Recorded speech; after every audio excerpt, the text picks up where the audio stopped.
Hey, folks, welcome to Talk to Me with Eugene Williams Jr. And today it's a very special day for me because I have a guest, that knew me before I was, knew me before I knew me. Let me tell you a little bit about him. And his accomplishments are so great, I can't just go off the dome. I'm going to read them off. I'm going to bring a cardinal rule, but you'll see why when I do this. So this man has a twice weekly column for the Boston Globe. He's native of Miami. He joined the Globe in 1989 as a general assignment reporter after 3 years with the Miami News. In 2018, he was part of a team that was a finalist for a Pulitzer Prize for the series Boston Race, Image, Reality. He's a frequent commentator on political and social issues, including the Netflix documentary Trial 4, and was the host of the Globe's award-winning 9-part podcast, Murder in Boston, on the Stewart murder case. He was the Globe City Hall bureau chief, State House reporter, and deputy political editor before becoming the Metro columnist in 1998, and he was named associate editor of the Boston Globe in 2021. This man is the son of the man who introduced my mother and father to each other. The closest thing I have to a big brother would be this man and his older brothers. And so it is a unique pleasure for me to talk to a man who I have respected ever since I was a little kid. I can tell you, I'm the only person that can say that when I was a teenager, I had a Boston Globe columnist and associate editor pick me up from school when my mom couldn't. Ladies and gentlemen, in the words of my favorite host, Don Cornelius, put your hands and give it all up for Mr. Adrian Walker. Adrian, it is a pleasure to see you, my brother. Well, thank you for that very gracious introduction. And it's great to see you too. You know, what people don't know about Adrian is, well, maybe people in Boston know about Adrian, but for those of you who don't see him outside of Boston, one of the smartest, one of the funniest guys I've ever met, and you'll ever know, one of the driest senses of humor you'll ever meet. And when you combine that with his unique writing style and his ability to convey ideas to a variety of audiences, he just can't be beaten. So I want to get right into this interview. So, Adrian, we know each other for a long time. I've known you since birth. But I've always been amazed at two things about you. When I was coming up, there was no person in my life better read than you. Just well read, just books everywhere, always trying to get information. Always, I think Gabriel Garcia Marquez. I know that author because of you. And so I just want to find out, what were your inspirations early on? What made you, Adrian Walker, decide that you were going to leave the confines of Dade County and go out into the world and become this great columnist and editor that you've become? What were your earliest inspirations? Well, I mean, if we really want to go back to the beginning, I just always loved reading. I remember when my older brother, Greg, who was in fourth grade, his fourth grade teacher, the great Alice Clapp, was taking them to get to the Miami Public Library to get library cards. And for some reason, I was hanging around, so she let me go too. Right. So I got my first library card when I was, 6. And, I just always loved reading. And then quickly it went from loving reading to loving writing. And so when did you know, because you were always a good writer too, but when did you realize you had the gift? Did you just know it all along, or did some teacher tell you, or did some editor tell you? When did you know you had the gift of writing? What I knew was that I really loved doing it. And I remember one of the big formative experiences was when I was in high school debate. I was on the debate team at Miami Beach High. You'll remember this. I will. And one of the things it involved, because I did an event called Original Oratory, where I had to write speeches all the time, which, by the way, is a great way to learn how to write, because you have to write in a really natural way because you have to say it out loud, Right. And, I was on the high school paper too, my high school newspaper. And so I knew then that I was really hooked on writing. However, I did not know that I would end up doing this for a career. When I was in high school, I thought I was going to be a lawyer. Later, I thought I wanted to be a And you could have been, because no one argues better than Adrian, but go ahead. and like it was like halfway through college that I kind of landed on wanting to be a journalist. So now we've got your early inspirations. I'm thinking back to a time when I'm in your house after school, seeing you writing, seeing your process, and thinking to myself, well, if anybody's going to be a newspaper guy down the line, it's going to be Adrian. It's going to be this guy. But I'm trying to find out from you. It's been, well, first of all, how many years has it been since you've been in the newspaper business? I don't like doing the math on this, but the answer is 39 years. Wow. My first story ran 39 in my years. So, March 31st, 1986.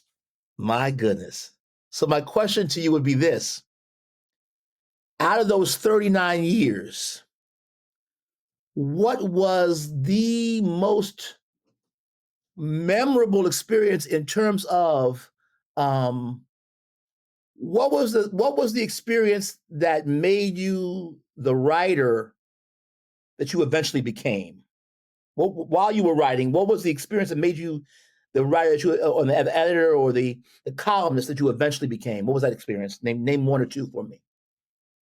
One of the big experiences happened well before I became a journalist.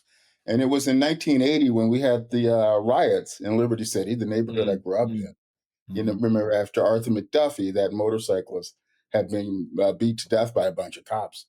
And I Sure. remember walking around just for a couple of years, just trying to think about that, thinking about it every day and trying to make sense of it. And I used to like journal a lot, and I would write a lot in like this journal I had. And that, in a way, that was as formative as anything that's happened professionally. Um, in terms of my professional life, there's been a couple of days. There's not like one eureka moment, but, you know, there was 9/11. Yeah.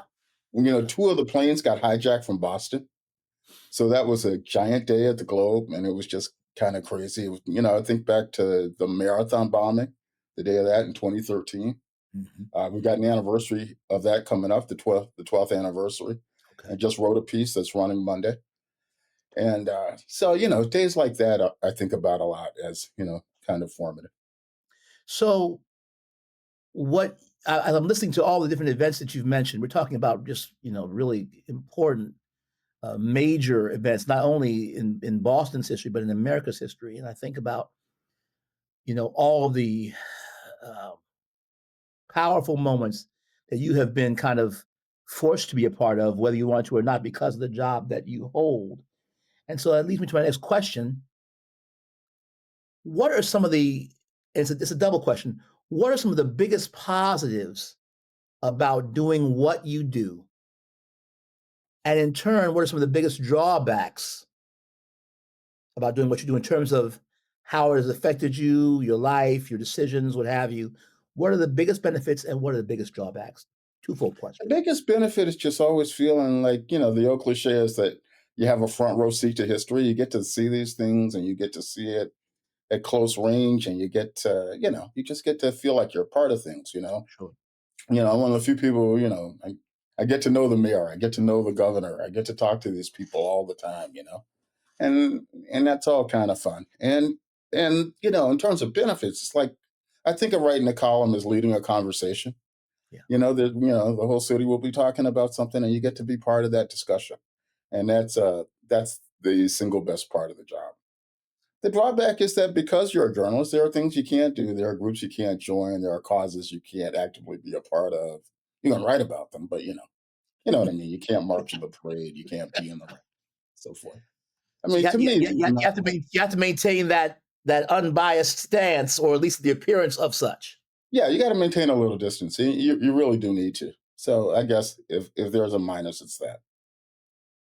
Now, let me find out from you the Adrian that's now here in front of me talking, even though it's just as brilliant as ever, just as sharp as ever, just as talented as ever, is clearly different from the Adrian who I used to watch Miami Dolphins football games with. And so I want to find out what have been the major changes that you have noticed within yourself, not physical, because we all going through that. Just the major changes you've known that you've realized in terms of your way of looking at the world, your viewpoint on different issues. Do you think differently on some things in 2025 than you did in 1987? Give me some background and give me some insight on that. I got to tell you, I don't feel like I'm a different person than I was. I feel like if we sat down and watched a football game, in September, you would say this is the same dude. I don't. I kind of have a problem with the premise of the question because Okay. Okay. I don't really feel like a different person. Okay. I mean, all of us change between 22 and 63, and I'm sure I have, but I feel fundamentally like very much the same person. So a There's lot of still the books same. all over the place in my living room. If you walked into my house right now, you'd say, "Yeah, this looks like Adrian's crib." So, so would you In say? fact, 100 Years of Solitude is still in the living room somewhere. Oh my God, blow the dust off that one. Would you say that your point of view has changed, though? I mean, have there been some things that you've has your level of thought broadened in certain areas, shrunken in other areas? I mean, are there things that Yes, you? yeah, sure. It's broadened and it ought to. And it broadens because in this job you're constantly exposed to all kinds of different points of view. And you have to think about it a lot. I think my politics have changed a little. People here would dispute that, but I think I probably moved a little to the left of where I was 30 years ago. I'm sure I have. Okay. I'm a little more progressive than I used to be. But in other ways, I think I'm a lot the same. I'm probably not the right person to ask this question. If you Okay. were to ask like one of my sisters who you know well, they could probably Yes. give you a better answer than I can. Yes. Okay. I can see that. I can see that. I can see that. So let's Apparently, I go haven't back. gotten more introspective. Okay. Let's go back though to our days together in Miami, Florida, in Dade County. Um, Yes. I was born there, and my parents and I left there for a while. And then when my parents got divorced, I came back there, and you all were you and your family were a really major, really important part of my growing up in my 8th grade through 12th grade years in Miami, Florida. Um, you see some of the things, and I don't know what you can comment about because of your job, but you see some of the things that were happening in Miami in those days. You think about those things, especially politically, especially socially. Um, I don't even know if this is a fair question to ask, but I'm just curious because you were always on top of these things when you were there. I know it's been a long time since you've been a part of that particular community, but from your post in Boston, from up north, as you look down to the south, do you think the changes in Miami politics, in Miami society, in Miami in general, have been positive ones overall, or are there things that you wish had happened that haven't happened there yet? Oh, I think they've been anything but positive. And I don't spend a ton of time in Miami anymore, but it's changed a lot. I mean, I grew up in a Florida that was Democratic. Yeah. They were conservative Democrats, to be Right. sure, Right. but it was nothing like Ron DeSantis Florida. And Okay. you mentioned the '80s. I mean, it was a time of huge racial turmoil in Miami. I mean, I think there were 3 riots in the last 8 or 9 years I lived in Miami. So Yeah. even then, that tension was there, and over time, I think it's only gotten worse. I think black people in Miami-Dade County, as it's called now, have gone backward probably Mm, from the '80s. mm. Um, in the sense that I think there is a dominant majority there that doesn't even pay lip service to ideas like equity anymore. They feel perfectly comfortable, saying and acting like it's not their problem at all. So yeah, I think Miami has changed quite a bit actually. And having visited Miami a few times since I left, I would have to agree with you because I remember the people that we were inspired by as young men and the generation before us. There were certain things that they did not tolerate, or certain things they spoke out against that I don't see the current African American leadership of Miami doing? And so that is, I guess, to Miami-Dade County's detriment in a number of ways. But now Yeah. let's go back up north to where you are now, Boston. Um, what are the things about Boston that you like most in terms of, as you're seeing a future for Boston? What are the things you're currently seeing in Boston that are a harbinger of a positive future for Boston in your mind? Well, one thing about Boston, when I got here, it had a huge and well-deserved reputation for racism and for being a place that was very inhospitable to Black people and people of color in general. And I think that has changed a bit. I've seen it change actually quite a bit in that Mhm. sense, and that makes me hopeful about Boston. We have a 40-year-old Asian American female mayor now, Michelle Wu.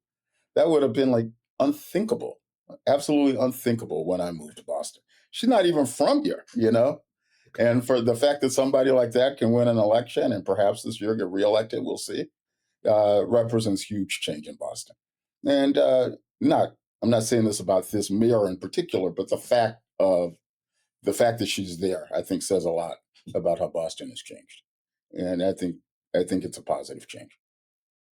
Now, once again, I ask these questions because I know you'll answer them honestly as you can. But I've always come to you for your thoughts on the state of the world and the state of the nation, as it were. Um, where do you see us going in the next 4 or 5 years in general terms? And I think I know what your answer is going to be, but I always like to hear your particular spin on it. As a country, do you think we're going in the right direction? No, I think we're absolutely not going in the right direction. Right. We have a president who wants to burn down the federal government and is doing just that. And I keep saying to people, he's still in his first 90 days as president, which makes it really hard to talk about where we'll be in 4 or 5 years. I can't imagine 4 years of what we're doing now, you know. One Right. day we have tariffs and we're in a trade war. The next day we're sort of in a trade war. Tuesday or Wednesday he'll change his mind again. It's all just it's the opposite of any kind of way to run a country. So, I'm very concerned about where we are right now. What do you think? This is what I'm noticing, and you tell me if I'm wrong on this. I feel as though the people who should be speaking out the most, um, whether they politicians or activists or organizational leaders, what have you, I feel as though they seem somewhat intimidated by this current situation, by this current administration. I feel like they are not nearly as evocative as they would have been in the past. I mean, are you noticing that? I mean, I'm just trying to figure out why is it that it seems as though we see all these things happening that you're talking about, Yeah. and regardless of what side of the political spectrum you're on, right or left, we're finding now that even many of the folks on the right side are seeing what you're seeing and Yeah. realizing what you're realizing. Why does it feel like, from the average American living room, that not enough is being made over what's happening to the country? I think the word I would use is paralyzed. I think a lot of people just feel like they don't know what an effective response to Trump would look like. For one thing, he has this way of like, he is such an attention magnet that he has a way of kind of drowning out voices on the other side anyway. But I think Sure. that a lot of people are just kind of, and I agree with you, not enough is being said. Although, we're a week removed from national, protests all over the nation Right. against what he's doing. So I think we should note that. But I think a lot of people are just kind of, particularly in the Democratic Party, are just trying to figure out, what an effective counter would be.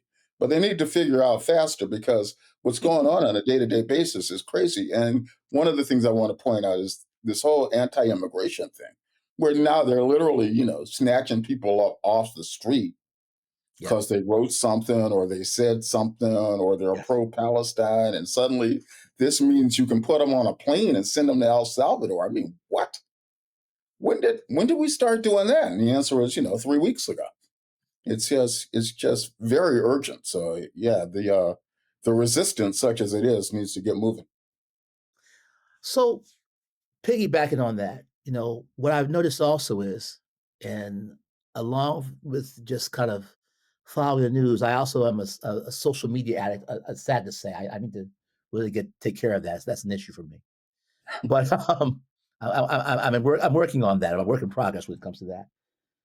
But one of the things I hear so much about now is also this whole idea of African Americans, Black folks saying, you know what?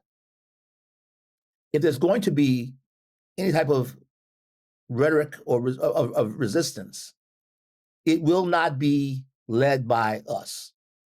We're going to sit down and kind of let the other folks who are being affected by this take the lead on this one.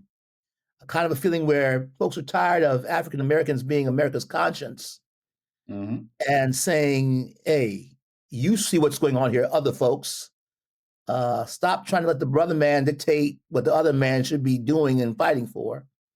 So we're going to sit down and just kind of rest this out for a while. What do you say to that, or to those who follow that type of thought? Well, I think Black women in particular are tired of being hailed as the saviors of democracy. And there's a feeling that it's somebody else's turn now. And in a sense, I'm sympathetic to it. And, I was kind of not fully aware of this until the protests I referred to from last Saturday. I'm not sure when this is going to drop, but, a couple weeks ago. And, I get where people are coming from, but the problem with that is it's going to affect all of us. And it's landing on Black people really hard, I don't Yeah. think we have the luxury of sitting it out. Yeah. I don't think we have the luxury of saying, "Hey, it's somebody else's turn." I think this is an all hands on deck situation. But Do you that being said, I understand how people get there. do you think that, because here's where I am with it. I noticed something as I was watching the protest, and like I said, this probably won't drop until first part of May. So, folks who are listening, just know that's where we are with this. We're talking, in April about this. But I've noticed that the energy of the people who are resisting um, didn't meet the level of resistance of those on the other side back in January 6th. And so it felt like, that if people of color and women had been involved in those marches, there might have been a different reaction. They seemed particularly peaceful for even by civil disobedience standards. And I think a lot of people, are of the mindset that if Black folks and women and people of color and Hispanics and whoever had shown up, maybe the reaction they would have been met with wouldn't be nearly as accommodating, for lack of a better term. What's your You thoughts on know, that? as a King disciple, I'm all for peaceful, and I don't necessarily want a left January 6th. January 6th was an outrage, and we don't need to duplicate it. Agreed. But that being said, we need all the energy we can get. It needs to be as strong a statement as it can be that there are certain principles we stand for in this country, like you have a right to assemble, you have a right to say things, you have a right to your political views. And I mean, the way these things are being snatched away right now is just insane. And, if they can, disappear illegal immigrants, I mean, if they can disappear immigrants by just saying, well, she's brown, she's a terrorist, Yeah. they're coming after you and me next. Yeah. Who's next? Yeah. Who's next on the list? Yeah. And I think that the thing that really saddens me the most is this game of double talk and double speak and double action is being played, where we have a president who tries to declare a day that already exists. I don't know why you felt the need as a president to declare Black History Month when it's been here for decades. I don't get that. And then in the same breath, as you declare it's going to be Black History Month, you then strip the government websites of all the references to Black historical events, and you take DEI out of a lot of programs. Now we can have our own discussion about what DEI really means, because we all know that it affects other people more so than Black people. Black That's people is right. a small part of who it affects. Yes. But to just that double speak of we want fairness, we want everybody to be treated equally, and then to just wipe out or make efforts to wipe out the entire history of a people who played a great role, a huge role in the success of this American experiment seems kind of crazy to me. What do you think about that? Well, it's completely contradictory, but it's typical of Trump. There was a great story in the New York Times yesterday about the books they're removing from libraries and how, they're taking out books like Maya Angelou's I Know Why the Caged Bird Sings, but they're leaving in racist books like Mein Kampf, Hitler's memoir. That's not on the list. Now, you tell me what's a bigger threat to this country. And by the way, these are the great foes of anti Semitism, okay? But Hitler's fine. They're going after universities. They're freezing billions of dollars to universities because they're, not standing up against anti-Semitism. Right. But Hitler can stay on the shelves. That tells you everything you need to know about these people. And that's a whole other issue that I won't get into for today because that's another show. Maybe with another set of guests. That's a whole show. but and I got to be careful how I say this. And you need to be careful how you answer this. That whole issue. I'm a person that went to private schools. I went to private schools. I'm a person that has many friends of the Jewish faith. Of course. Very close friends, people I grew up with, people I talk to even to this day. That's another group of people that I am perplexed about regarding the reaction to certain things, because I did not hear the outcry from our Jewish brothers and sisters when we saw Elon Musk make that gesture and we all knew what it was. Mm. I didn't feel like I heard enough, hey, from the folks I really wanted to hear from. And so, like I say, this goes back to the whole idea of everybody seems really tight-lipped.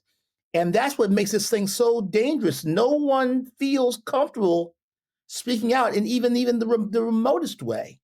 And so what is your responsibility as a member of the press, as an observer of not only history, but current? What do you think is your responsibility in terms of keeping folks, and I know you can't encourage them to speak out, but you can keep them aware of what's going on. How do you maintain that energy in the coming months, years, and whatever? Well, we'll see. But I think that's part of my role. I talked about earlier about leading a conversation. And I think this is part of that conversation. We've all got to talk about what's going on, what our role is, and what we should be doing. You mentioned Musk. The Anti-Defamation League. First of all, I should say that I think the Jewish community has sort of been all over the place on this issue. I think there are lots of people who are saying the right things, but the ADL came out and said, whoa, wait a minute, I'm not sure it was a salute, blah, blah, blah. People can Google their response for themselves, but what they'll find when they go to Google is that it was widely criticized, and I believe rightly so. But I think that, again, this is a time of great peril for the country, and I think people who oppose what they are doing, which can be opposed for any of 1,000 reasons, really need to be clear and firm and stand up and speak out. They can't deport us all. Well, no, they can't. And though they might try, they cannot do that. And I think only through folks like you and other like-minded people in the press and in organizations and in neighborhoods throughout this country, we don't want to get into necessarily arguments. We want to have honest conversations about what America really is about, should be about, where it's going, where we can agree and where we can disagree respectfully, and just help people realize that deportation and insults and my way or the highway has never worked well for America in the long run. That's right. And neither has isolation, and neither have trade wars, and neither have tariffs. Ladies and gentlemen, we could go on for hours. Yes, we could. But 30 minutes has jumped upon us very quickly.